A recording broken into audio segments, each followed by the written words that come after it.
Hey, my name is Daniel and welcome back to another Elder Scrolls Betrayal of the Second Era video, and today we will be ranking all 15 classes from the base game. Now, of course, the Valenwood expansion is already out there, but I decided to focus only on the base game specifically for two reasons. And first of all, 15 classes is already a lot. It is really plenty. Not only it will take probably quite a bit of time for me to cover every single class, if I'll be rambling maybe just a couple of minutes, 3 to 4 minutes on every class, that will be already 1 hour long video, which is quite a lot. But of course, even playing all those classes, that is quite a lot, especially unlike some skill lines where you can mix things and match together. You play in a single class throughout the campaign, so if you want to play all of those 15 classes, that is at least 15 campaigns, so 3 scenarios for each, so that is 45 sessions effectively. But of course I played all of them, played many of them multiple times, so everything I'll be sharing here is from my first-hand experience and not just theory crafting. And of course, once more expansions will come out, I'll probably make a separate video specifically about all expansion classes, which would include the Valenwood and everything from the Heroes of Tamriel kind of wave of content, and maybe in a year or two after that, when hopefully a wave 3 of content with even more expansions will come out. Then I'll make another third video then covering everything together, but currently it's just far away into the future, so for now let's just focus on the base game. So here we are, we're looking at the typical tier list board where I'll be ranking all of the classes by their respective tiers, but probably before doing that I should a little bit explain about the methodology and the way I decided to kind of put this whole video together. And so because all of the classes, they are so drastically different and they really do change the way you play the game, and each of them have its different weaknesses and strengths. They all are usually best at some one area but not necessarily on the other, so just to provide a little bit more kind of in-depth view on that, rather than just saying, this class is cool and this class maybe not so cool. So I decided to break it down into really like a deep scoring system and breaking down the analysis of all the classes. And the scoring system that I came up with is breaking down by 6 categories. First is damage, how much the class is capable of dealing damage. Obviously, the more the better, and this includes not only the raw kind of pure damage when the ability just explicitly says deal X damage, but also some abilities that maybe enable you to deal more damage. Maybe one example I can give is something when the ability says ignore defense on your target. This is not a direct damage, but it helps you to deal more damage. So those kind of abilities I'm gonna categorize under the damage category as well. The next category is survivability, and this is everything that helps your character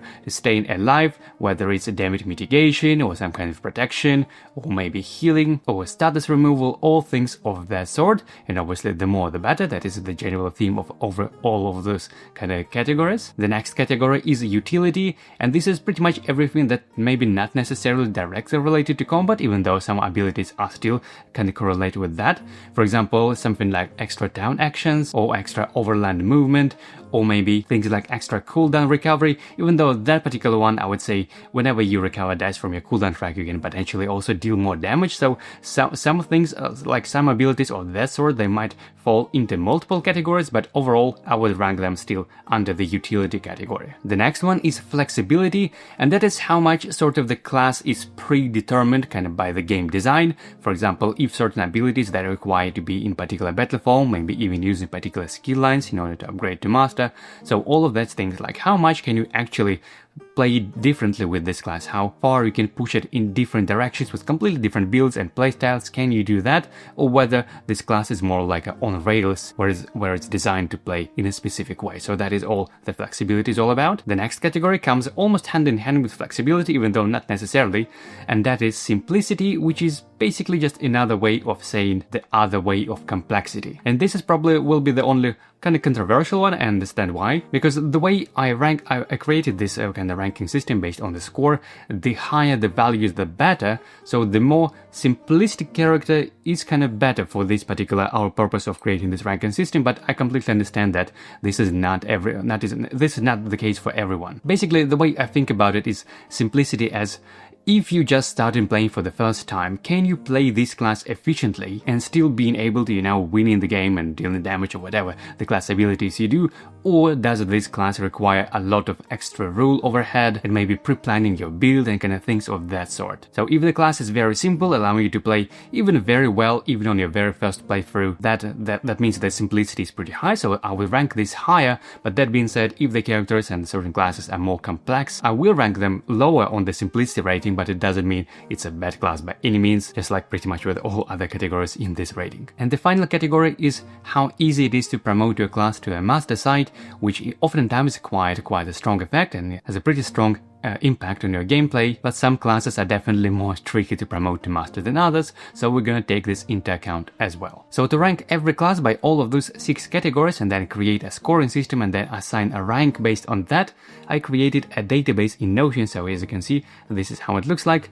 I've already pre-populated with all 15 classes from that kind from the base game, and here are those vertical columns are different categories which I was just talking about: damage, survivability, utility, flexibility, simplicity, upgrade, and then I'll be ranking each of those on the scale from 1 to 5, with 5 being better, and this will calculate the total score and then assign a tier rank. That's kind of the whole plan. So without further ado, let's start with the first class, that is Acrobat. And by the way, I do have all the class sheets in front of me, so I'll be looking picking at all these classes, but unfortunately I don't have a second camera, so I could point like a separate angle to that, but I'll do my best to show all those class sheets and pop them up on the screen so you could read and see what's going on as well. Okay, so the Acrobat damage, I would say it's actually pretty decent damage, even though it may not seem at first when you look at that, but all the master ability, the arcane alacrity, it can deal just tons of damage. I mean, in best case scenario, because it's an area damage and again, just in hypothetical best case scenario, if you spend in all 5 tenacity and you teleport and you're completely surrounded with 6 enemies, that means 4 times 6, that is 24 damage, which is just a lot.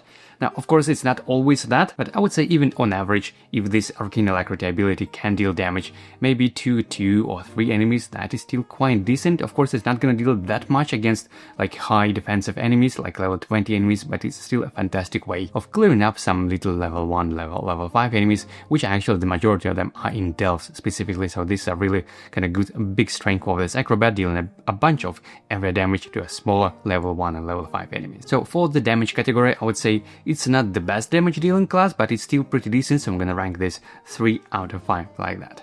Now next on the survivability though, and this is where I think Acrobat really shines. I mean, this tumbling ability that you can prevent pretty much all damage for draining a die from anywhere on your mat, and I think just for 2 tenacity, just absolutely bonkers. It's probably the best defensive kind of damage mitigation ability in the game really, even though of course you need to drain a die and there is no way of recovering dice with the class itself, but because you can prevent all damage and because the die that you drain it can be from anywhere on your mat, even from the cooldown, so I think this is fantastic. And again, for 2 tenacity, this is just absolutely ridiculous. And even the rousing speed, you know, and the innate ability, even though it's movement, these can also can help you to kind of mitigate damage a little bit, at least avoid taking hits, I would say. So all in all, Acrobat when it comes to survivability is pure 5-star for me. Definitely like that. And next for the utility, I would say this is probably going to be another 5, because you look at that, we have Fighting Finesse, apply fear on demand. This is the only class, at least from the base game, that allows to do that.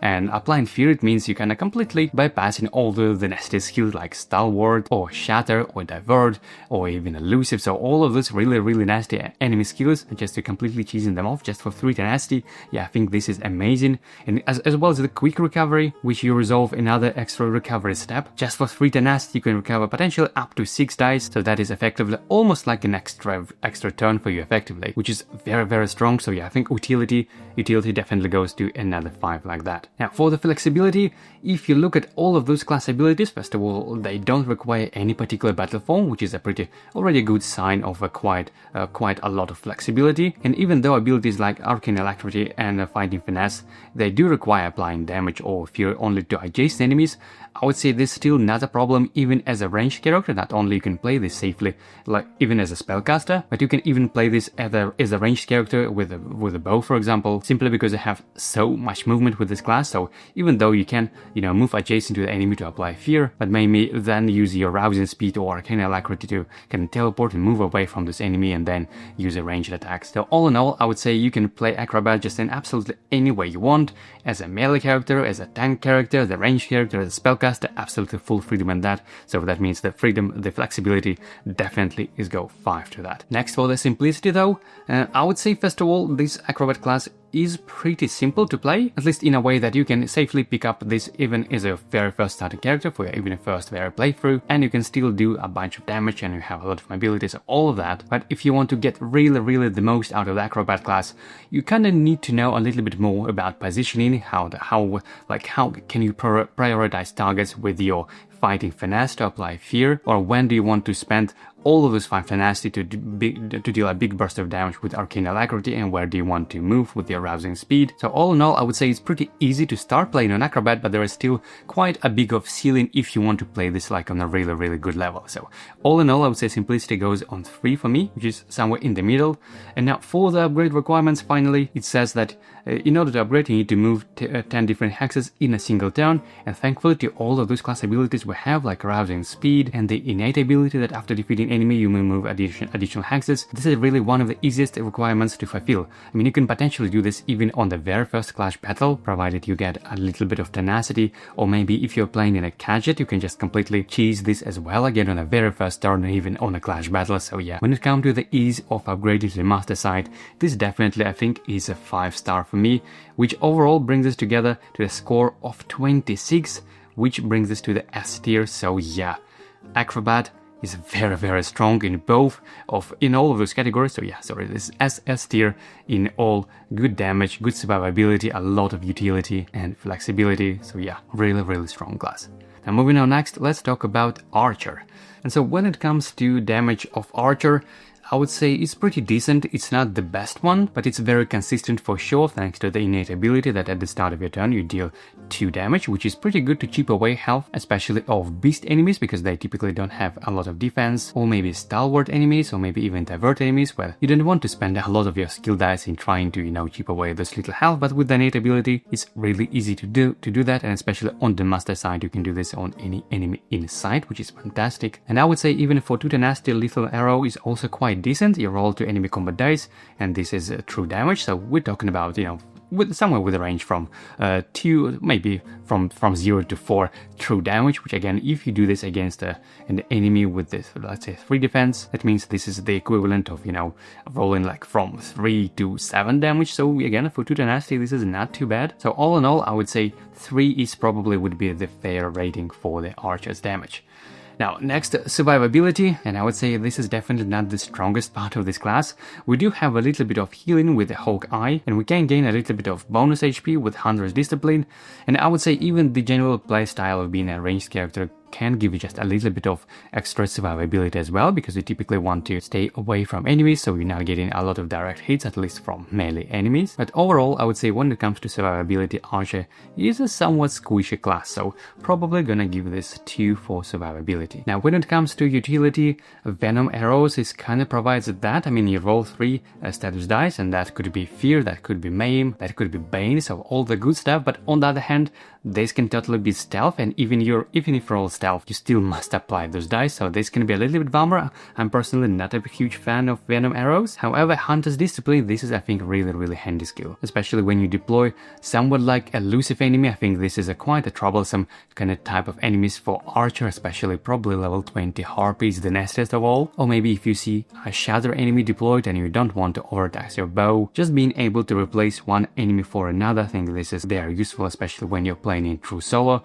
Probably somewhat underrated ability, but I would rank this actually quite high. So when it comes to utility, Archer, I'll probably rank this with 3 stars. But next, when it comes to flexibility, and this is where probably Archer will fall short, simply because all of its class abilities, they require you to be in ranged battle form, and so far in the base game there is only a single skill line that you can use in the ranged battle form. So that means if you are playing as an Archer, you pretty much have to go with a bow skill line. So kind of the whole playstyle is very predetermined, I would say, but this is not necessarily a bad thing, because even though I'm gonna rank flexibility as just 1, I think it's just not as flexible character, not as flexible class. But on the flip side, because of that, because it's so on rails, you kind of know the skill line from the get-go, it's also a very beginner-friendly class, and it's a very simple class to play. So just again, on the flip side of flexibility, because it's so low, but so is the complexity also is very low. So this is why on the simplicity side, I'll probably rank this as 5. I think it's a really very easy class to play, and even if you are playing this for the very first time, or even if you are a very seasoned player, I think there won't be a very big difference. So yeah, definitely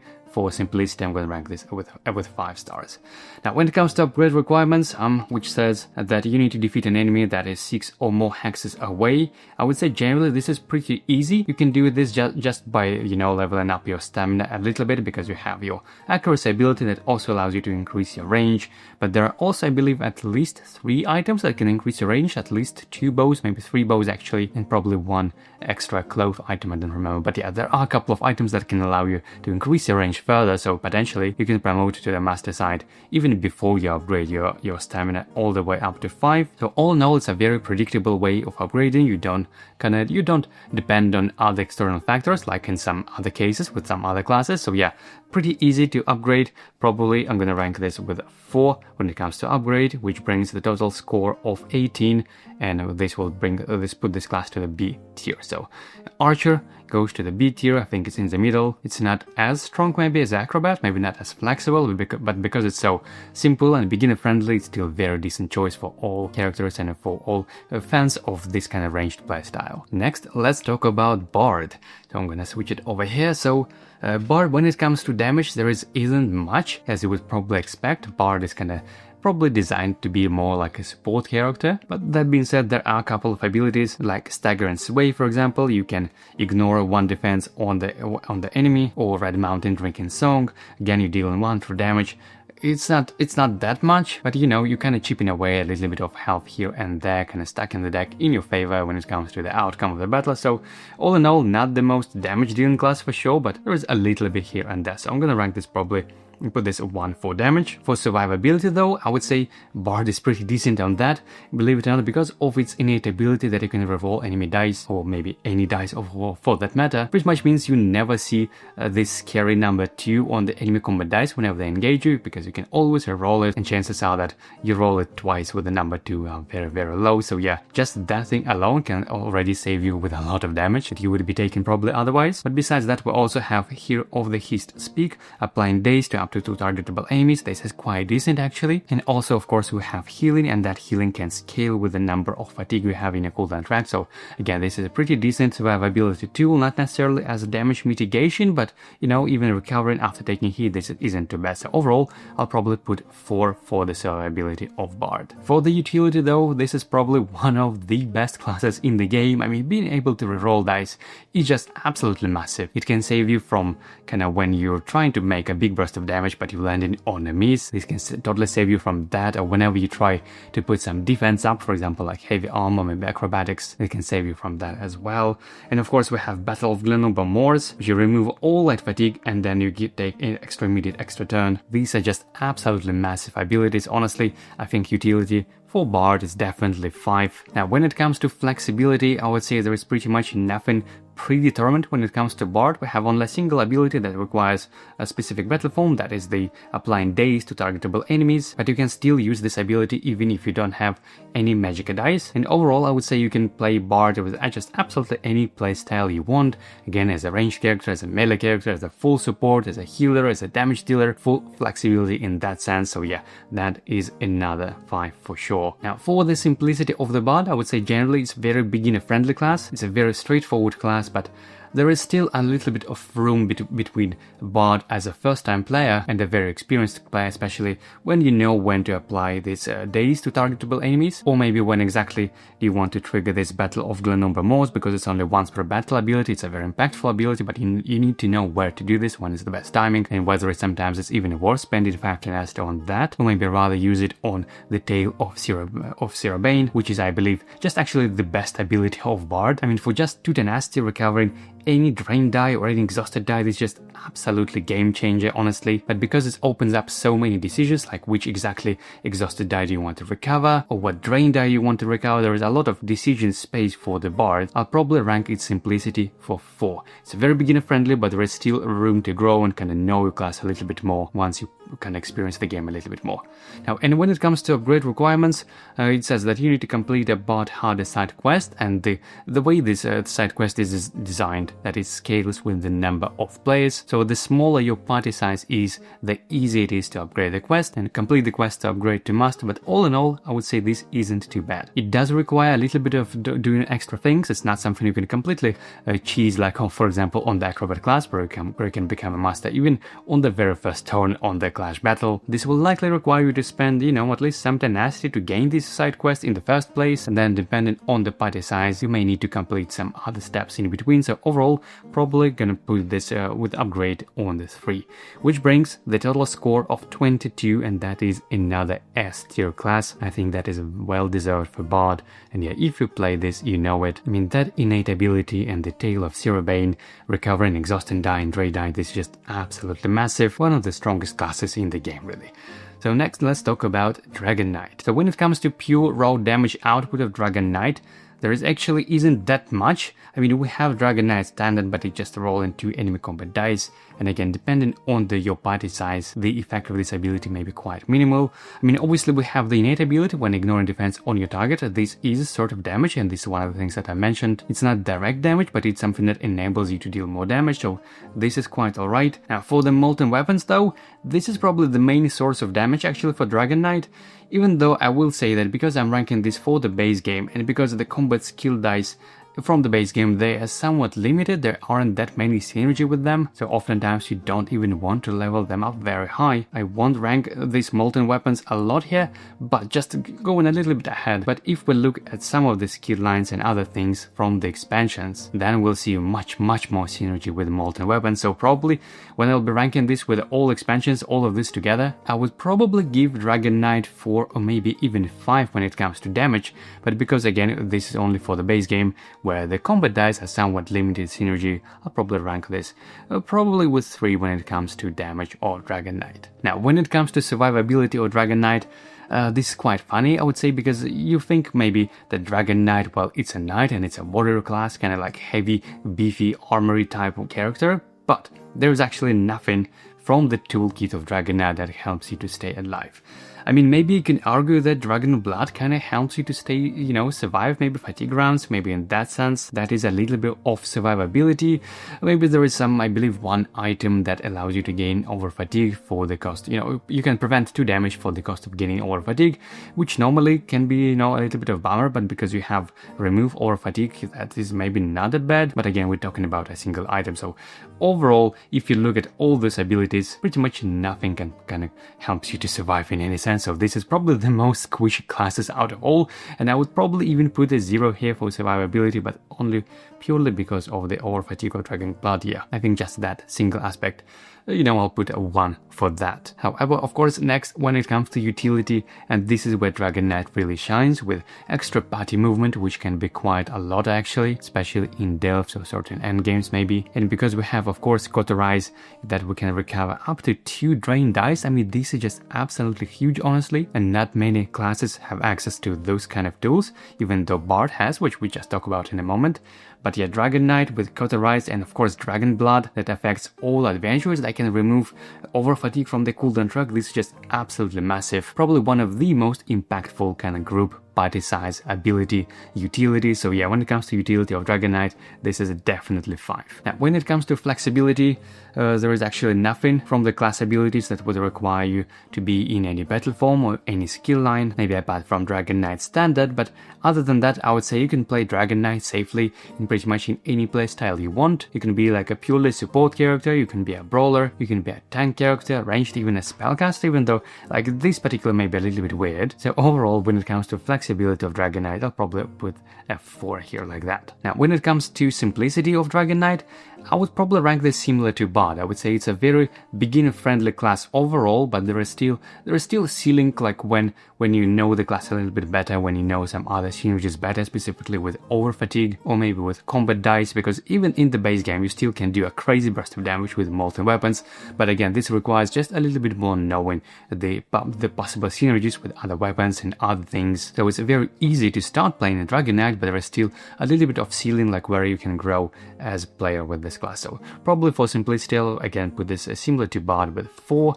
And when it comes to upgrade requirements, which says that you need to end the battle with 1 HP, this is somewhat a little bit tricky when you're playing in true solo, but oftentimes in my playthrough this just happened on accident, you know, without me even pre-planning or doing that, it just naturally happens. So in that sense, it's, I would say, pretty easy. And because you don't need to do like anything special, you don't need to waste a day or go into a specific location or collect certain things, you just do your normal battles and you just need to happen to end your battle with 1 HP. I would say this is overall not the worst one, so probably put this over the 4 when it comes to upgrade, which brings the total or the score of 21, and it puts the Dragonknight on the A tier, which I think is fair. Probably you will let me know in the comments that this might be your favorite class. I know might be one of the community favorites. A lot of people like playing Dragonknight, but yeah, I'll probably put this on A tier. Moving on, next let's talk about Healer.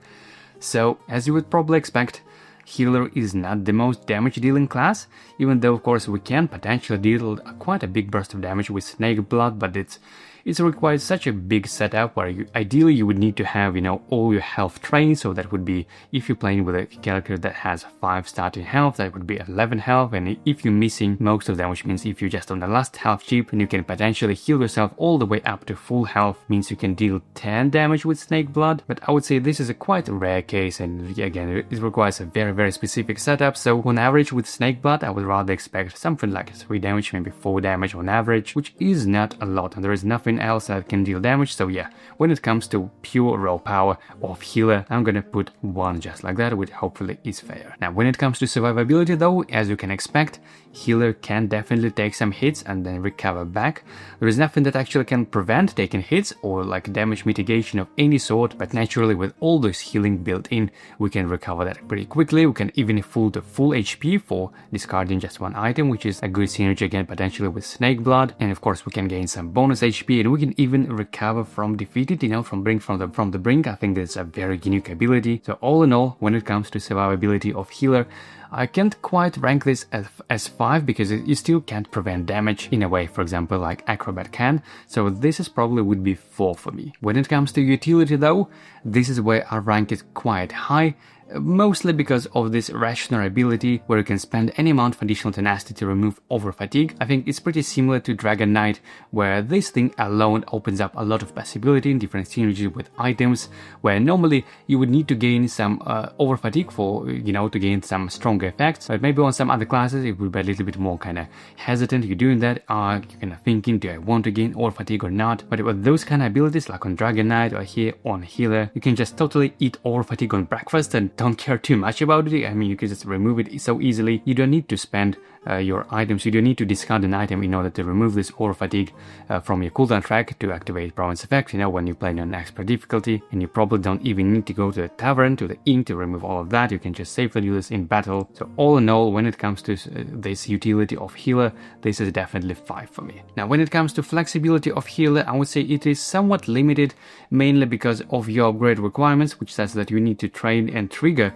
the level 4 skill die from restoring skill line, which means at least one of those skill lines that you want to play as a healer, it pretty much must be this restoring light, which kind of makes sense for a healer, but at the same time it sort of limits you a little bit. And of course, if you want to gain the effect of From the Brink, you would rather be in magic battle form for that. So yeah, all in all, maybe not the most flexible class, but that being said, you can still play in this even as a melee character, specifically with two-handed skill line. This is a great synergy because again of this over fatigue removal, so it is somewhat limited, but not maybe as a ranger. So maybe when it comes to flexibility, I'll rank this 3. I think that would be fair. Now when it comes to simplicity or complexity of this class, I would say it does require kind of sort of knowledge of certain builds or certain combinations you can do, because if you look at all of those class abilities, they maybe not seem as impactful, even though you can absolutely do some crazy shenanigans with this class, but all of those things, they are not in your face. And I would say the difference between healer as a beginner, someone who just playing this for the first time, and a very experienced healer is quite a lot, especially when it comes to surviving through fatigue rounds. If when it comes to that, maybe in certain endgames there is totally a case. So all in all, for simplicity, I'll probably put this on 3.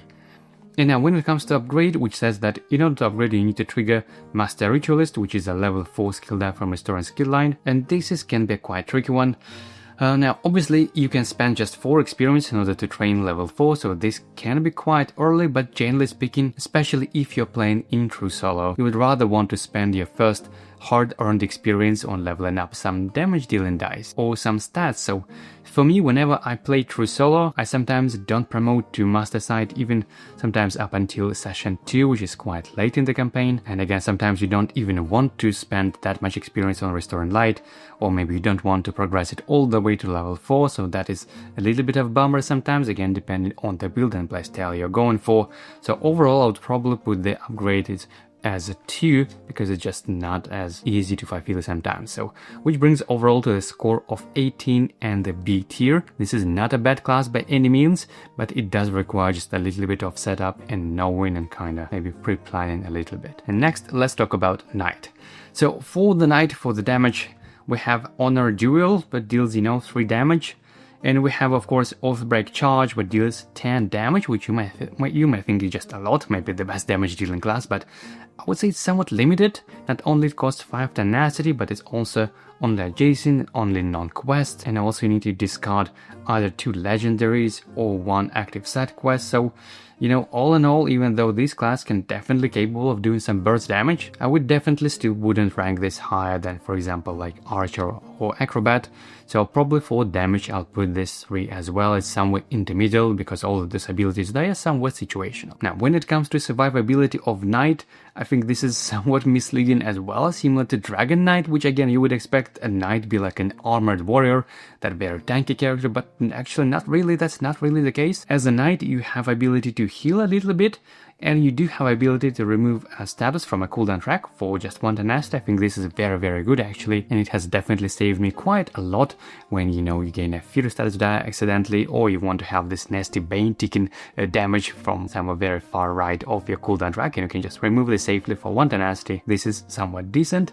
And yeah, of course you can heal to full health, after completing a side quest, but it doesn't help that much usually. So all in all, when it comes to survivability of Knight, I'll put this on 2. Yeah, just sorry, can't rank this higher than that. Now, when it comes to utility, you can gain 3 tenacity upon gaining a side quest, which can be pretty nice, and you can consider yourself to be any single adventure race when it comes to applying game effects, but this is somewhat still very limited, and personally I don't find having a Knight in a party that useful, especially compared to some other classes like Healer or Dragonknight or Bard, of course. And so for this reason I'll probably put utility on 2 as well, similar to survivability. Now, when it comes to flexibility though, I would say we have pretty much full flexibility in the way you can build a Knight class. Again, you can be a melee character, you can play as a support, maybe even as a healer. If you train Restore and Light, maybe like a Paladin archetype, that sort of thing. So you know what, probably I'll put the flexibility on 5, because you can really play Knight with like any way you want, so yeah, can't complain on that part. Now, when it comes to simplicity, I think Knight is very simple. Again, there is not probably much difference between being beginner Knight and being very experienced Knight. It's a very straightforward, maybe still not as simple as Archer, but still beginner friendly enough, maybe similar to Bard or Dragonknight. Yeah, so I'll probably, when it comes to simplicity, put this on 4 as well. For the upgrade though, it says that you need to complete 2 side quests with your party in a single session, and that can be quite a bummer. Now, side quests, they offer a lot of goodies. You can sometimes gain extra experience, gain items, even promote a master or all those kind of different things, but you're still missing on 2 at least town actions, because you need to gain those 2 side quests and then you need to complete them. And again, sometimes they just can be an absolutely different kind of type of the activities you would want to do in your session, again depending on the quest. So overall, I find this requirement to be quite tough to complete, especially in a true solo, because generally speaking, in towns, I'm pretty much prioritize pretty much anything else except the quest bot. I would rather train new skill or gain an item, or maybe even clear a cooldown track in an inn, or sometimes take a town action, but not a side quest. This is, at least for me, not the things I prioritize in towns, and it also may take a while before you gain those two side quests and then complete them.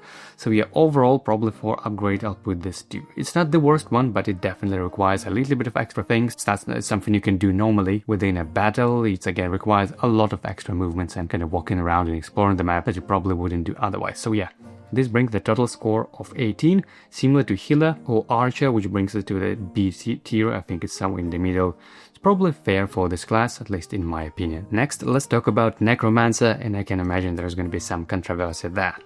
So when it comes to damage of Necromancer, if you read through the class abilities, you'll see pretty much none of those things deal like a direct damage. Nothing here that would says deal X damage to a target or things of that sort. But because with Boneyard we can ignore all defense on a target, up to 3 defense, which is pretty much the majority of enemies, they have up to 3 defense, I would say, with only very few exceptions. With a couple of quest enemies, I believe they have 4, but just that thing alone, without the combat, especially like end game combat, and where the battle is quite long, this thing can effectively kind of save you, or maybe kind of deal extra damage. The way you're thinking about it, we're talking about extra 10 to 15, maybe even 20 damage that would be prevented with all the shield otherwise. But yeah, because you can just completely melt through the all enemy defense, I think this thing alone is already very strong. Now, Blast Bones is sometimes a little bit awkward because you deal only damage. You kind of resurrect a couple of random enemies, and they deal typically from 1 to 2 damage, and then they blast, kind of dealing 2 damage to all adjacent enemies. So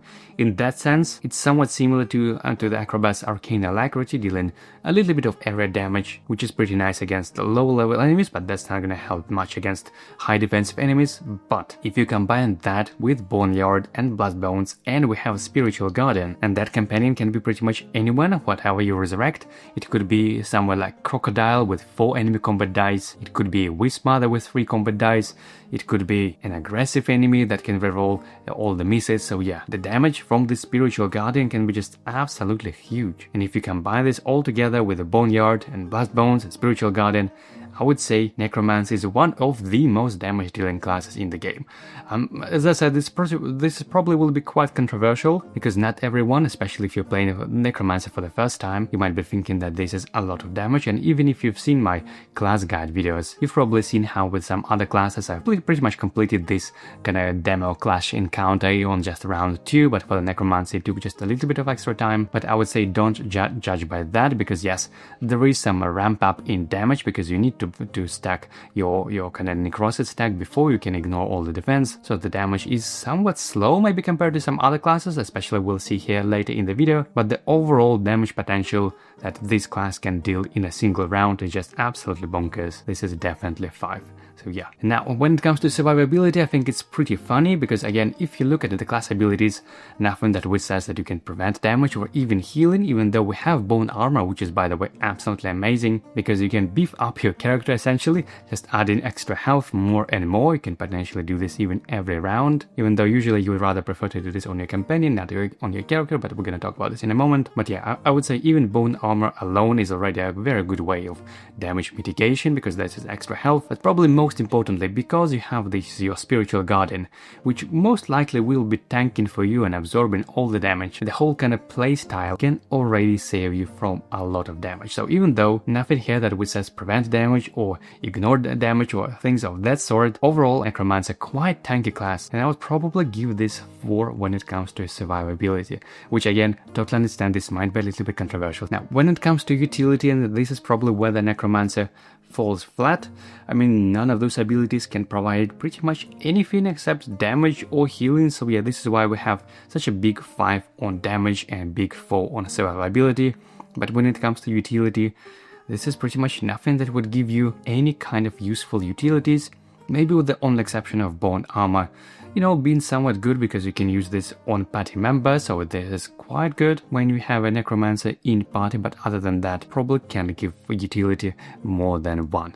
So yeah, this is the trade-off of playing a Necromancer. Now, when it comes to flexibility of Necromancer, I would say the most limiting factor here is the fact that Boneyard ability, which is our enduring ability, it does require you to be in magic battle form, and because you want to deal direct damage with this battle form, it means essentially, especially for the base game, that you would need to use only a single skill line that can do that, which is destruction stuff, of course. And even though of course you can play this maybe with bow or other skill lines, I would say that it would be a little bit of waste of not using this enduring ability. I mean, for no tenacity, it is effectively your another passive ability, so if you do want to gain the most value out of it, you need to use that skill line. So you have quite a lot of freedom, but maybe not something I would rank very, very high. Probably on 3 would be fair when it comes to flexibility, even though I will say that once we see more magic type damage dealing skill lines, which we already know are coming in the next expansion, the flexibility of the Necromancer definitely will rise up. So whenever I'll do a next kind of combined class ranking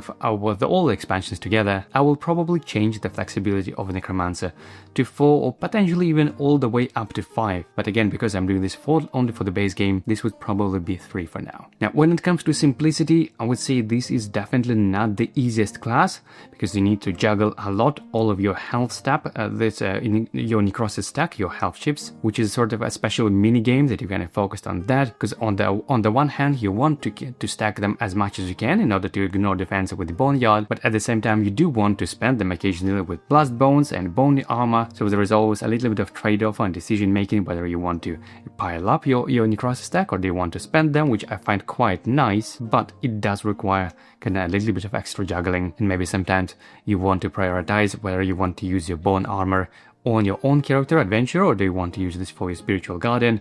And even for the spiritual guardian, you kind of know who do you want to resurrect, because you cannot just voluntarily unsummon that companion. So whoever you resurrect, you would rather choose wisely, because this will stay with you potentially through the entire session, which can be quite impactful, but also can be quite miss if you resurrect someone not the most useful unit, let's say this way, and it will somehow survive for quite long. You can effectively stuck with not the most effective guardian. So all in all, I would say playing Necromancer, especially playing on a high effective level, does require some skill. So probably for simplicity, put this with the number 2. I think it's a pretty somewhat complex class. And for the upgrade requirements, it says that in order to become a master Necromancer, you need to have 3 or more chips in your necrosis stack when you are defeated.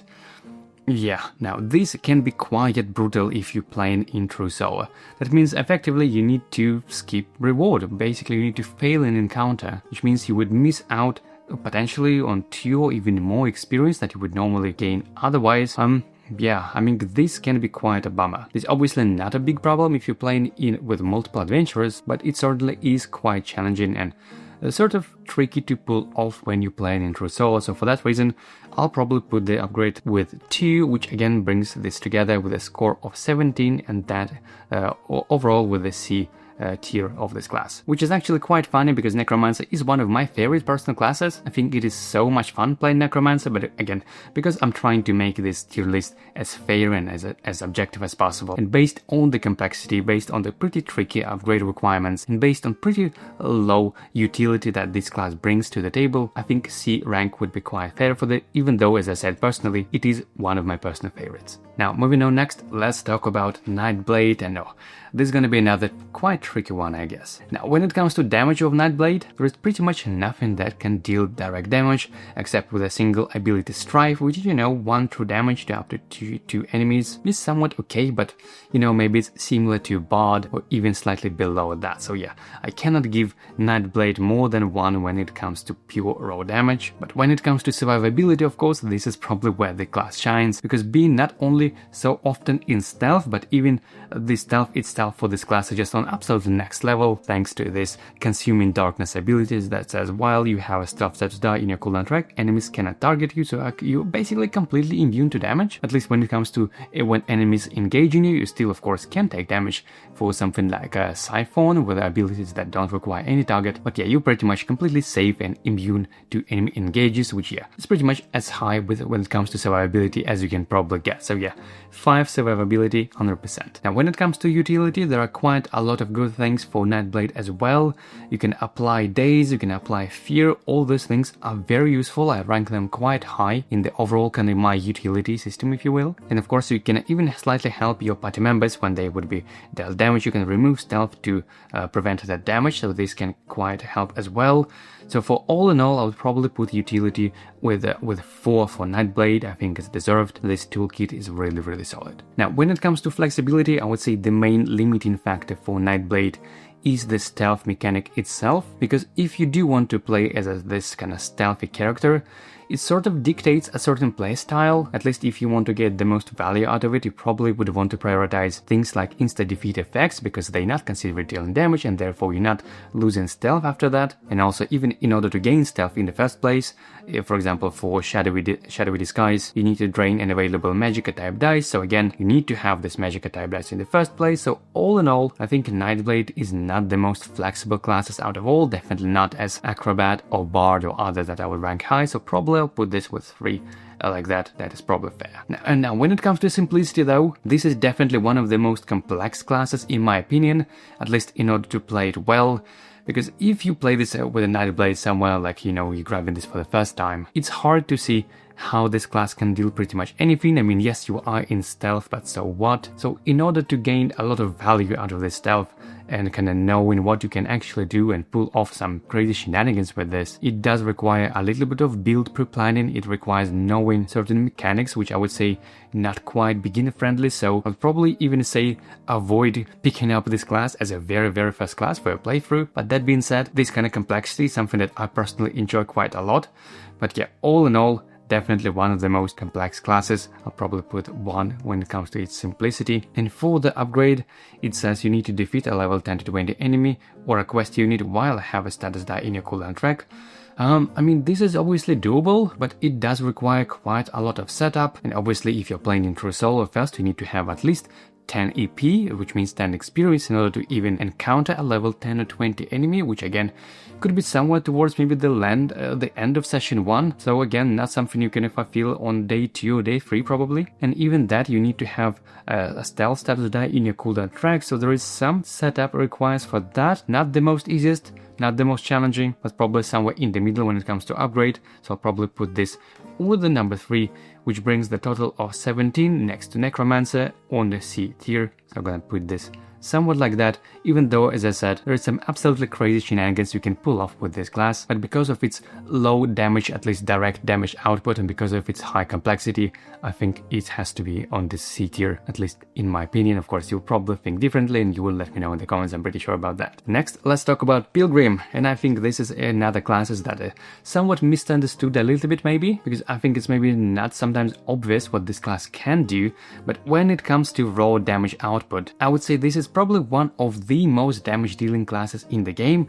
Yes, of course, because we're talking about precision ability, deal targetable enemy 2 true damage for each level 4 skill die you have trained, and we're talking about, you know, 10, 12 true damage, and this doesn't even limit it to non-quest units, so that means you can one-shot even a quest unit, and because it says targetable, not adjacent, it means it can be potentially even in ranged battle form, which we're going to talk about this in a moment too. But yeah, just being able to deal that much damage for 4 tenacity, effectively one-shotting pretty much any enemy in the game, is just absolutely bonkers, and it definitely goes 5 to me when it comes to damage of Pilgrim. Now, on the flip side, with the survivability, this is where a little bit of issue with Pilgrim, and I would say it's pretty much a glass cannon, kind of ironically, kind of similar to Dragonknight, because again, you would think Dragonknight is someone who like warrior with the armor and stuff, but no, Dragonknight and Pilgrim are one of the most squishiest classes in the game.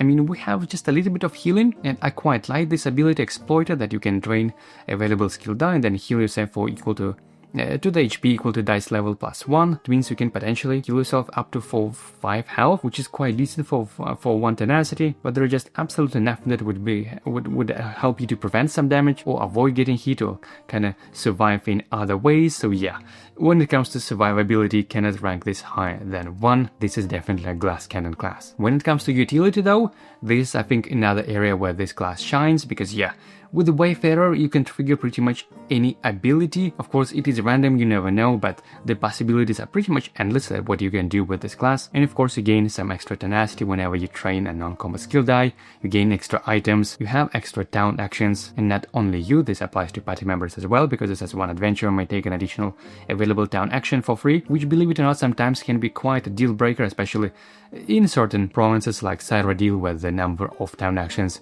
is very limited and they are very premium resource. These can help a lot. So all in all, I just think this toolkit brings quite a lot to the party, whether you're playing on your own in true solo and whether you have Pilgrim as another adventure in your group. I think this is all very useful and handy, so I'm gonna put 5 when it comes to utility of this class. Now, when it comes to flexibility, I would say this is a little bit tricky one, because yes, you can pretty much build Pilgrim in absolutely any way you want, as a very different playstyle. It can be, again, a range character, a spellcaster, a melee character, a tank character, support character, whatever you want.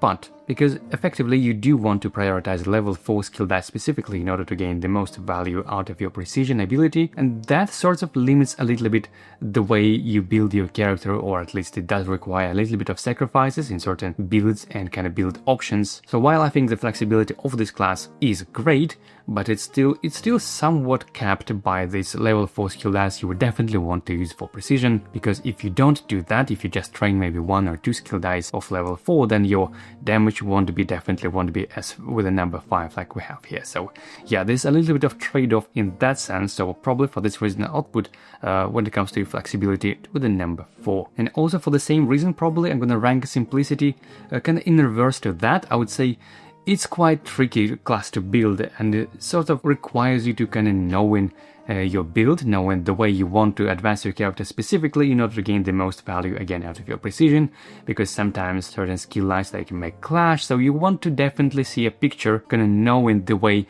you want to place specific skill lines on specific slots and very kind of precisely building your character, which again maybe the ability precision called because of that actually, I don't know. But yeah, I think the skill cap for playing Pilgrim effectively is quite high. It's definitely not the most beginner-friendly class, so that means it's a quite complex class, and therefore for simplicity, and again we're doing this kind of in reverse, I'm gonna play simplicity for 1, because it is quite a complex class for sure. And when it comes to upgrade, it says you need to have all 80 attribute slots on the adventure mat filled with stats and skill lines. And this is honestly quite easy to do, especially since on the novice side all trainers in town populate with 1 additional skill line, and you would do want to train all of them anyway, and again in order to train as many level 4 skill dice as you want. So basically all you have to do is just have a couple of town visits and train some skill lines, which you would probably want to do anyway. And personally, I prioritize trainers on as a town action above all. So again, this is something I would naturally do anyway. I think this is a pretty easy requirement, and for this reason I'll probably put the upgrade as 5, because again it just would naturally happen anyway, which brings a total of score 21 and the tier of A. So yeah, I'm gonna place Pilgrim next to Dragonknight. They are very different playstyle, very different complexity, but overall I think they both kind of belong to the same tier list or tier rank.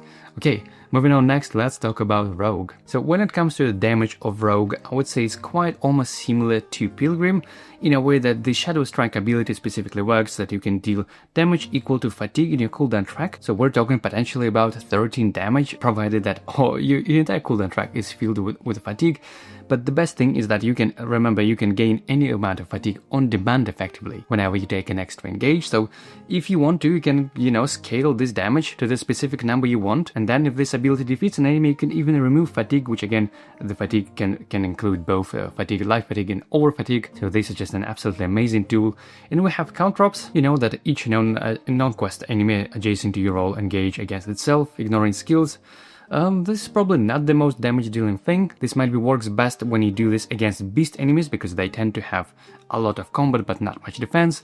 So this is a little bit here, like a little help in area damage here and there. But of course, Shadow Strike is when it comes to the main strength over this class when it comes to damage. I'm probably gonna rank this either 4 or 5. I'm not sure how about that. I think 4 actually would be more decent, more fair, simply because this damage is not as high as on Pilgrim. So yeah, 4 I think for Rogue would be fair. Now when it comes to defense though, unlike Pilgrim, this class definitely has a little bit more utilities and tools when it comes to survivability. Of course, with this innate ability they can prevent damage for each missed roll, and of course you have your timely escape, which once per turn you may roll an enemy engage that targets you. This is another fantastic tool. So all in all, from my experience, Rogue is really good at survival. You can even occasionally gain a stealth status die if you want to. It's still not as high as on the Acrobat, because you cannot prevent the entire damage for only 2 tenacity. You still need to do just a little bit of, tricks, and maybe either be a little bit more smart with positioning with your stealth, or maybe reroll dice and hoping for extra misses, so with your innate ability would kind of trigger. But yeah, nevertheless, it's still, I think it's pretty solid for when it comes to survivability of Rogue. Now when it comes to utility of Rogue, there isn't that much, but because with Shadow Strike specifically we can remove up to 2 over fatigue from your cooldown track. Again, I value this ability a lot. It's similar to Healer, similar to Dragonknight, but they can remove all fatigue. Whenever you have this ability as your utility in your toolkit, I think this is just absolutely amazing. And of course, we also have a couple of other things, like reducing the social check by 3 and gaining a stealth status die, which, can be a little bit kind of defensive tool. Sometimes you want to use this as a utility tool, for example, to rush through the delve. That can be very good. So all in all, utility for this class for me is another 4, which is quite amazing. Now, when it comes to flexibility, though, I think the biggest limiting factor here for me is in its novice side, which says that we know you want to upgrade, you need to have 2 skill die trained in 2 different thief type skill lines. So that means if you want to become a master rogue, you need to train at least 2 different thief skill lines, and this is, somewhat limiting factor, at least for me. At least in the base game, where there aren't that many skill lines to begin with, and that means that 2 of them kind of has to be one of those thief skill lines, kind of predetermined. So I would say that is probably the biggest limiting factor. Of course, we have timely escape. It does require to be in melee battle forms, either in light weapon or heavy weapon. So this is again kind of gives an indication probably how you want to build this class, even though of course you can just completely ignore this and still be a ranged character or even a spellcaster, no problems with that whatsoever. But I would say it's probably designed to be like as a thief and as a melee character. So I would say for flexibility, I'll probably rank this with a number 3 here, purely because of its limitation of having at least 2 thief skill lines trained. This is somewhat a bummer for me personally, even though of course it totally makes sense thematically. I mean, it's a rogue. What else would you expect? Now when it comes to simplicity, I would say this is a somewhat complex class, especially if you want to get the most value out of your Shadow Strike ability. You would rather use this strategically rather than just, whatever you have a couple of fatigue in your cooldown track. So it's definitely not as complex as, for example, like Pilgrim, where you ideally would want to pre-plan your entire kind of journey of your class. I would say Rogue still requires just a little bit kind of more tactical and kind of thinking ahead a little bit, or thinking potential combos, though, which is not the most simple and straightforward class. I'll probably give for simplicity with number 3 here. And for the upgrade, which I sort of already mentioned, that you need to have 2 skill die trained in 2 different thief type skill lines. This is not very difficult, but it does require just a little bit of fishing, a little bit of luck in the trainer drawbacks, and sometimes you don't even want to have certain skill lines at all. So this one can be quite tricky to train. And yeah, mostly because it's of the lack of the draw. And I would probably just go in a little bit ahead. Again, if we can imagine ranking this across all expansions, just imagine the number of skill trainers you have, the skill lines you have in your trainer bag. Being able to pull off specifically those kind of thief skill lines constellation is getting even trickier than that. So yeah, I'm gonna probably put this 2 for now in the base game, but I can imagine as things progress and as we have more skill lines added in the trainer bag, this would probably go down even further, just down to 1, because it's gonna be really tricky to upgrade to master. And so the total score we have here is 20, which brings this class to the A tier. Yeah, I think it's very strong, with a lot of raw damage, with a lot of survivability, even though it's somewhat a little bit complex and really definitely tricky to become a master. Now let's talk about Scout. And when it comes to the damage of this class, pretty much the only ability that can do any damage is a Savage Defense, which means deal 2 damage and apply Daze status die to each adjacent enemy. So, you know, we're talking potentially in best case scenario, if you are completely surrounded by 6 enemies, that could be 12 damage. But in so many cases, that's simply not enough to go through enemy defense. Again, even if you compare this to this, the Acrobat's Arcane Alacrity, which scales all the way from no damage to up to 4 damage, and that's extra 2 damage can be such a big break point in defeating an enemy. So yeah, I just find that dealing 2 damage is just not enough in most cases, even when it comes to level 1 enemies sometimes. So I'm gonna probably put a damage output for this class on just 1, can't rank it higher than that. And you would probably think that for a class that doesn't deal a lot of damage, at least its survivability will be quite good, but I would say this is actually not quite the case. The only sort of survivability we have is a little bit of daze, again with Savage Defense, and with status die. I mean, gaining status die on demand is really good and can really save you, but it's not damage mitigation, and even whenever you do get hit, there is absolutely no way of recover from that. There is no healing built in any capacity. So I would say for survivability of Scout, you know what, I honestly can't give it more than 2. I just don't think it's that great. And even though you would might think that the Nightblade, it also has mostly stealth, but nevertheless I rank this at 5, but that is because the stealth of a Nightblade is just much more stronger than on any other classes because of its innate ability, not innate sort of because of its enduring ability, but for Scout that is not the case. Now let's move on next to the utility, and this is where definitely this class shines. I mean, being able to swap enemies with its innate ability, this thing alone can be actually quite massive, especially if you have some really nasty enemy very far away, you cannot reach it, but with this ability you can swap it to use it to your advantage. And I must say that this innate ability almost saved me a couple of battles for sure. Now we also of course have more additional attempts to lockpicking, and of course with Angler's Instinct we can look at the top 2 Delve cards and put them in any order. And so whenever you have Delves, this is your class to go. Scout is just absolutely amazing at that and can just absolutely cheese the entire encounter if you have it. My only problem is that sometimes there are simply no Delves. It somewhat depends on the quest you're doing and other factors. So yes, when you have Delves, this is just absolutely amazing, but sometimes again you just don't have them at all. Nevertheless, the other tools are still great, you know, having extra movement, the overland movement specifically increased by 2, this is really good, especially in Black March. And so all in all, I would probably rank this utility of this class for 5, maybe even 5+, because it's really good, I guess, to compensate the weaknesses in other areas. Now, when it comes to flexibility of this class, honestly, I don't see there is anything that would require to be in any battle form or to train any particular skill line. Even though we have with Savage Defense, we're dealing damage, you know, only to adjacent enemy, this can still come in handy even when you're playing with bow skill line, for example. So honestly, the flexibility is really good on this class. Again, probably to compensate on some weaknesses in other areas. So yeah, honestly, can't complain. This is full 5 for me. It's really that good. Now, for simplicity though, when it comes to simplicity or complexity, I would say this is somewhat tricky because all those class abilities, they are so utility based. There is no raw damage, there is no raw survivability, damage mitigation. You kind of need to rely mostly on your skill lines rather than your class abilities when it comes to battle, and that means you probably need to survive and kind of use strategically your innate ability, and you need to know when it works to swap sort of enemies to your advantage, and when, for example, with Fade Away it's time to gain stealth status die, when it's actually worth spending full tenacity on that. So there is a little bit of planning and strategy going on here, maybe a little bit more than on some other classes. So when it comes to simplicity, I'm gonna probably put this on 3. And finally, for the upgrade requirements, it says that you need to successfully complete a non-quest delve encounter. And as already explained, this is great, and this class is definitely great at delves, but the problem is sometimes you just don't have any delves at all. This is somewhat completely random. Sometimes you may have one combat encounter after another and still never see a delve. I think I have a campaign or maybe a couple of campaigns where I played a scout and actually never promoted to class simply because I never found even a single delve encounter. So this can totally happen. And of course there are some ways of kind of slightly help with that. Maybe if you're playing with Eye of the Queen, the guild, and you can have your guild kiosk, and you can rearrange conflict counts a little bit, so maybe you can increase the likelihood of gaining delve. But it's still somewhat tricky. It's still very random, and so for this reason I'll probably put upgrade on 1. It's really that hard to upgrade this class to master.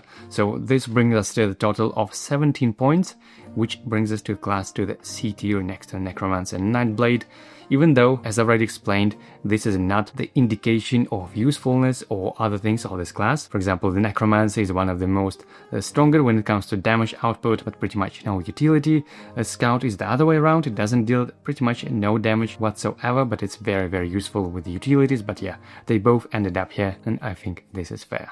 Okay, now let's talk about Sorcerer. And if you look at the class abilities of the Sorcerer, there is not much things that can deal damage. Maybe Lightning Splash that says after you defeat enemy you can deal 2 damage to every enemy that was in that enemy's range, which can be quite fun sometimes, especially if you defeat some enemy, you know, with a range 7 maybe. That would be a very big splash for damage, even though 2 damage is not that much. But because we have Dark Exchange that can move HP from any enemy unit to another enemy unit, so we effectively kind of dealing 2 true damage, but it's actually even better than that because it's not damage technically speaking, so some enemies even can't prevent that. For example, like elusive enemy, there's another workaround because you just move away their chip, it's not damage technically speaking. And I would say this ability alone is just absolutely massive. This Dark Exchange is definitely my favorite ability when it comes to Sorcerer, and even though it's not a lot of damage, but it kind of does help you a lot. You know, when certain level 20 enemies like Atronax, they have a bunch of defense but have maybe only 6 health, and you're not only taking off their 2 HP, but you're also placing them under another unit. In most cases that would be you, so yeah, this is absolutely amazing honestly. And I'll probably put damage output of Sorcerer to 4 simply because of that. Now when it comes to survivability, for the same reason I've ranked this with, you know, with damage with 4. I'm probably gonna do the same for survivability, and again for the same reason, purely because of Dark Exchange, because this ability is so good that you're always beefing up your character, adding more and more extra health. I mean, this thing alone is just great, but of course we also have Blood Magic that falls to full HP, and of course we have Power Surge, which is of course more utility thing, which we're gonna talk about in a second. I think Sorcerer, surprisingly, is really tanky. I'm gonna rank this with 4 probably as well. And when it comes to utility, as you can probably already imagine, I mean, gaining 1 tenacity for free every turn, or removing dice from your cooldown track, or healing the entire party to full HP and remove all light fatigue from the cooldown track. I mean, this is just absolutely massive. This might be the best healing ability in the game, and it definitely deserves 5 when it comes to utility. Really strong toolkit for that. And now of course on the flip side, in order to balance things out, I guess, because of this toolkit is so amazing, but in order to use that you're basically locked to a single battle form and just a couple of particular skill lines, especially in the base game. So yeah, not the most flexible class for sure, even though I will say just similar to Necromancer, the flexibility of Sorcerer probably will improve upon adding more skill lines in the game with expansions, but for now, for the base game, I'll probably put the flexibility down to 2, which is even lower than a Necromancer, because on the Necromancer at least you can summon your spiritual guardian and they will do the job for you, while you can be potentially even in other battle forms. But with Sorcerer you're so dependent on that being only in Magicka, and of course you likely want to train Magicka a lot, which again also limits your build potential somewhat. So yeah, I would say 2 is probably a fair spot for the base game, but as I said, this will definitely improve with the expansions. Now when it comes to simplicity or complexity of this class, I would say it's fairly simple, it's fairly beginner friendly, even though there is still a little bit of learning curve when you know that, like whenever you learn that to gain the most value out of your Dark Exchange, or whenever to use Power Surge instead, things like that definitely counts with experience. But nevertheless, even if you're first time playing the campaign and if you pick Sorcerer, I would still you can have a big chance of success. It's pretty beginner friendly overall, so I'll probably put simplicity on 4 like that. However, on the flip side of that, because of the upgrade requirements, which says that you need to have party size plus 2 enchantments active at the same time, and oh my, this is such a random thing. I think I had one campaign when I never been able to promote to master simply because I couldn't get that many active enchantments at the same time. I was just completely unlucky with all my card draws, and sometimes, you know, when you go to a town and then another town and you make a lockpick check and then another lockpick check, and sometimes you just never pull these enchantments. And even though I believe there is one maybe town effect that allows you to populate a certain town with the enchantment, those enchantment items, it's such a random thing and you never know when you get. And even if you do put a couple of enchantments until you get all 3 of them, and again this provided you playing in through solo, you need at least 3 of them, but we're talking about 6 if you're playing with other adventurers. But even in solo, that means you need to keep at least 2, kind almost like a dead slots in your inventory for these enchantments until you find a 3rd one. So yeah, this is quite tricky to pull off. Sometimes of course it can be very lucky, you might be able to do this quite early, but other than that it's just completely pure luck dependent. And so for this reason I'll probably put this upgrade just with the number 1, because it's really tricky to do that. But still, nevertheless, we have a total score of 20 simply because because this utility and damage and survivability are so high for this class, which overall puts this on the A tier. I think this is well deserved next to Rogue and Pilgrim and Dragonknight. Yeah, there's definitely a good company over there. Okay, now let's talk about Spellsword. So Spellsword, I would say, is one of the most unique classes, mostly because of its innate ability, because it just breaks so many rules and just allows so many crazy combos. I mean, just being able to reliably just pick side and use it whenever you want it without rolling the die is just absolutely bonkers. And because you do this from anywhere on your mat, on the master side at least, it means you can roll the die, deal hopefully some damage with it first, then use your innate ability to drain it from your cooldown track, dealing that damage with this particular die again, and then potentially even recover this and then roll it again. I mean, it just, the amount of crazy shenanigans you can do with this class is just absolutely bonkers. And honestly, when it comes to damage output, this is huge, definitely big 5 in for survivability. I mean, not only you can do all of those crazy shenanigans for some defensive dice as well, but also look, we have meticulous disassembly that you can heal for 3 health and deal 3 damage in the process, and you have soul reservoir that you can prevent an amount of damage equal to the number of defeated enemies in the stack. I mean, for just 2 tenacity, this is absolutely huge.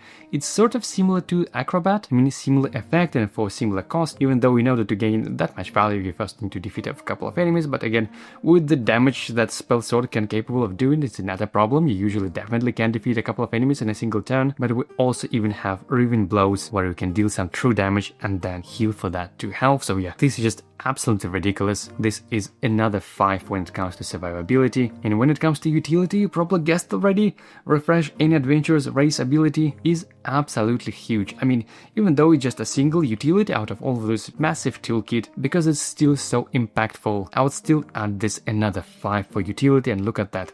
This is the only class so far that has all 5 on damage, survivability and utility.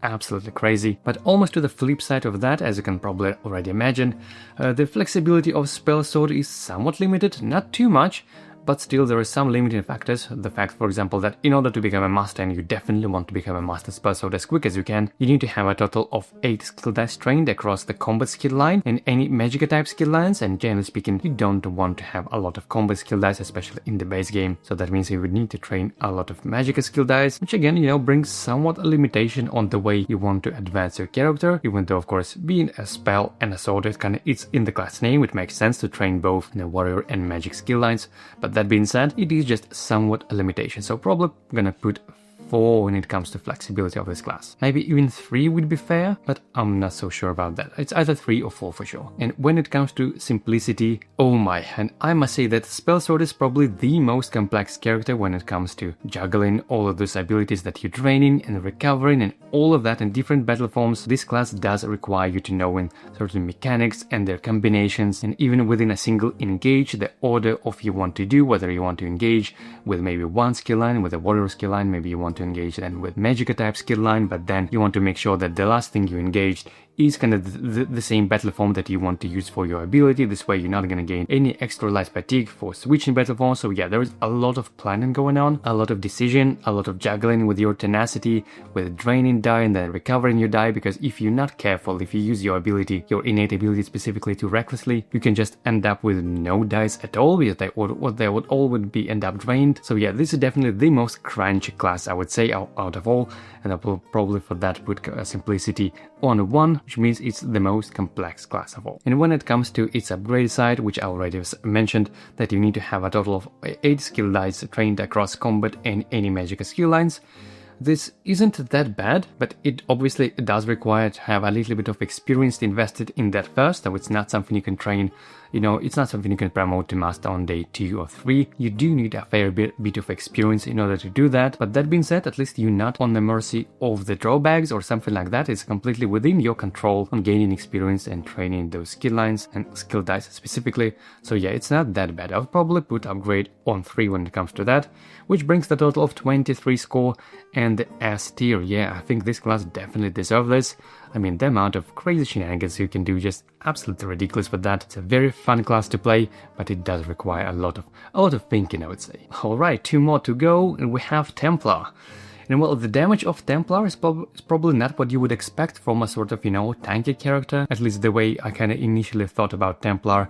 Kind of almost like as a knight with, the heavy armor and things like that, but maybe who would be very tanky but not dealing a lot of damage. But oh boys, I was wrong, because the amount of damage Templar can deal, I mean, with luminous shards specifically, is just honestly ridiculous.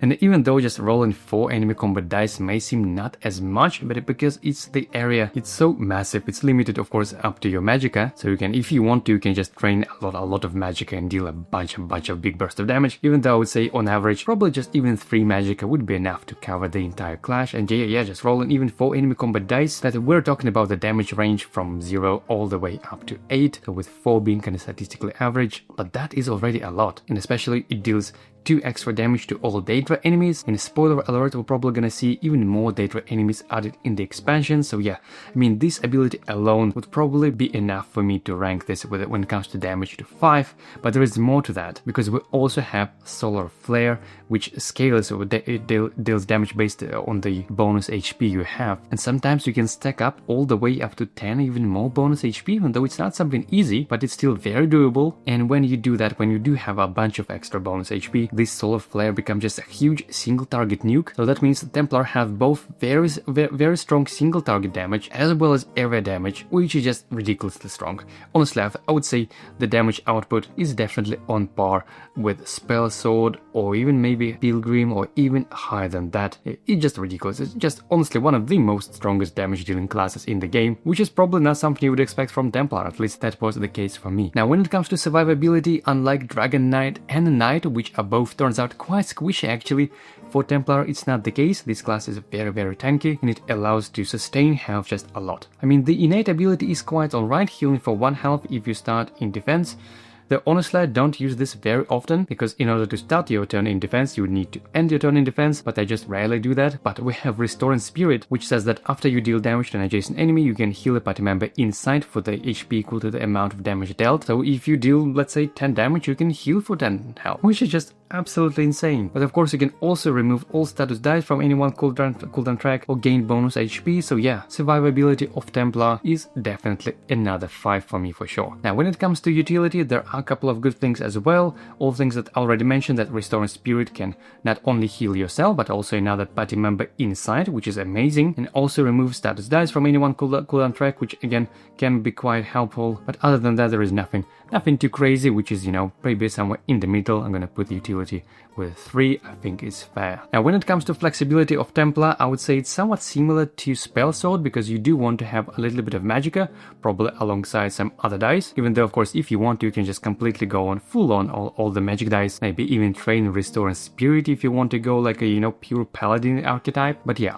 I would say it's still somewhat limited, because you cannot go, let's say, full on the archer build with that, even though you totally can, but you still want to have some magicka.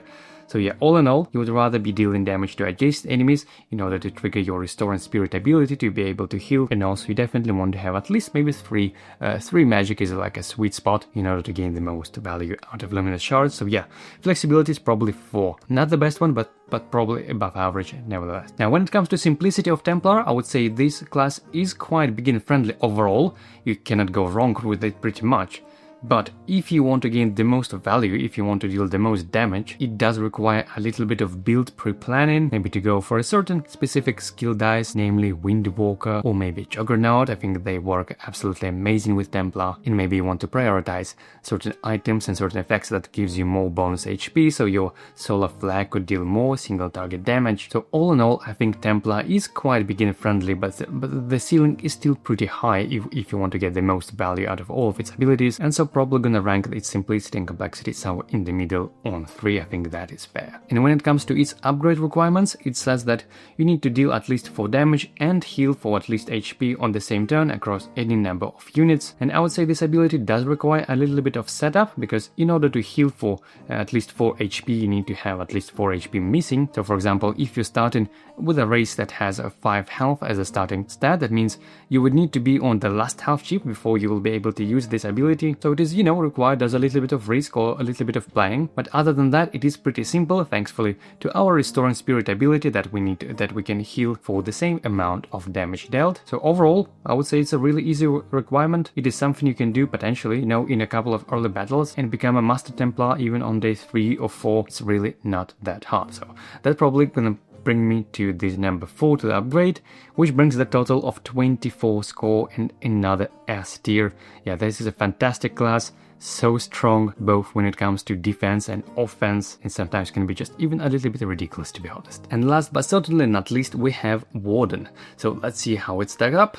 When it comes to damage, the obvious and kind of main source of damage for this class in its companions, and I would say Feral Guardian is a really good companion. Not only it rolls 3 enemy combat dice, but also it targets 2 enemies and even apply maim to that. But not only that, but we even have advanced species class ability that we can give our companion another extra turn effectively with increasing its combat stat for 2, so yeah, this burst of damage can be absolutely amazing. So overall, I would say the damage output of Warden is really good, but probably I'll still rank it just a little bit below the Necromancer, for example, if you compare the two as the bow summoner, simply because Warden usually have just a little bit more trouble against high defense enemies.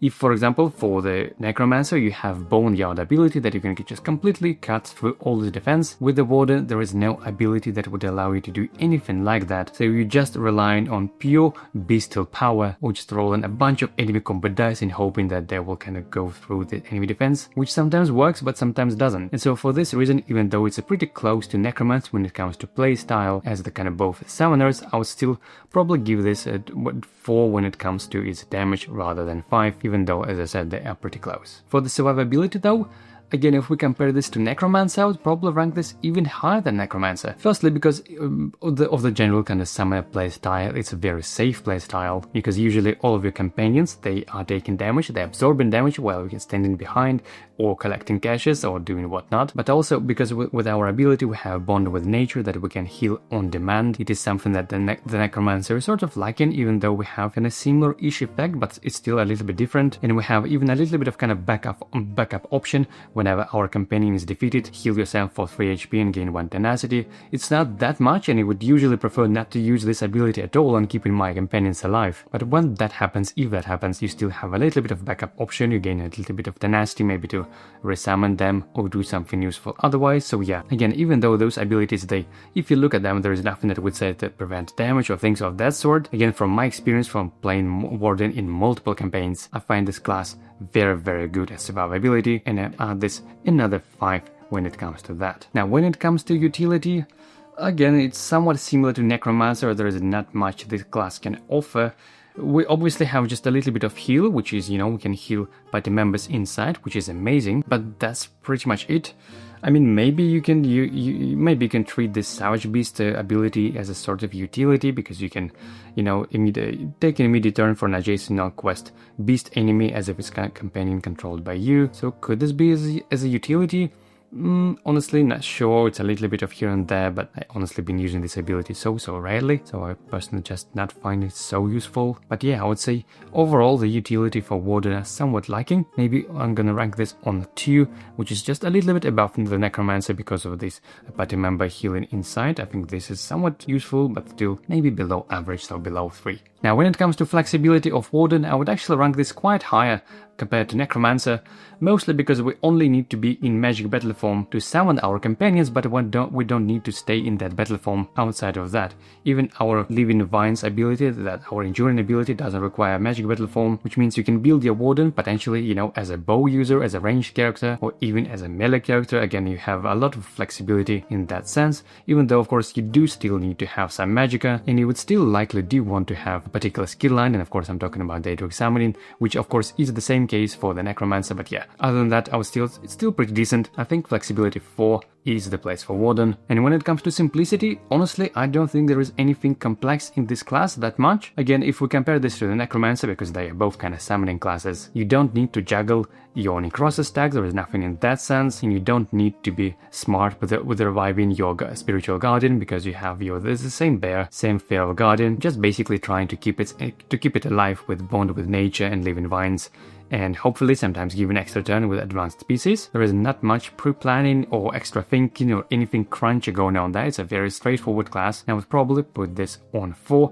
and the only reason I'm not giving it 5 is because I think playing with companions, it still does require kind of a little bit of thinking, like where do you want to place your companions, maybe especially in delves.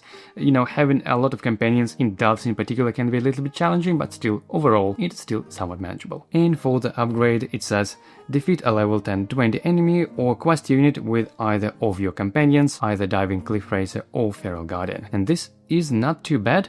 Obviously, you would need to have that much experience, at least 10 experience if you're playing through solo. So, you know, it's not something you could do on day 2 or 3. This can be a little bit later in session 1, but still very doable. It doesn't require a lot of pre-setup or a lot of random things. Just as long as you have enemy pool at least 10 and you have enough tenacity to summon your companion. Ideally, that would be 5 tenacity to summon Feral Guardian. And yeah, this is not too bad. I'm gonna probably put 3 on that. So yeah, which brings the total of 22 score and another S tier class. Wow, so that is how the final tier list looks like. Feel free to take a screenshot if you want to. I tried to make this ranking as fair and objective as possible, not just relying on saying, hey, this class is cool and that class is less cool. I hope this breakdown was somewhat useful for you, whether you're a new player or a seasoned player. And yeah, let me know in the comments if you enjoy this kind of deeper breakdowns. Obviously, this video took a little bit longer than I probably expected, so just as I said, I hope you find it useful. And well, I guess that's a wrap for today's video. Of course, don't forget to check out tons of other test BotSE videos I already have on the channel. There are a bunch of class guides and skill line explainers and beginners guides, and I even have a full 7-hour campaign playthrough. Check out that as well. And of course, don't forget to subscribe to the channel because many more test BotSE videos are in the works, so make sure you don't miss them out. And well, I guess that's it today. As always, thank you very much for watching and all of your support, and I'll see you in the next video.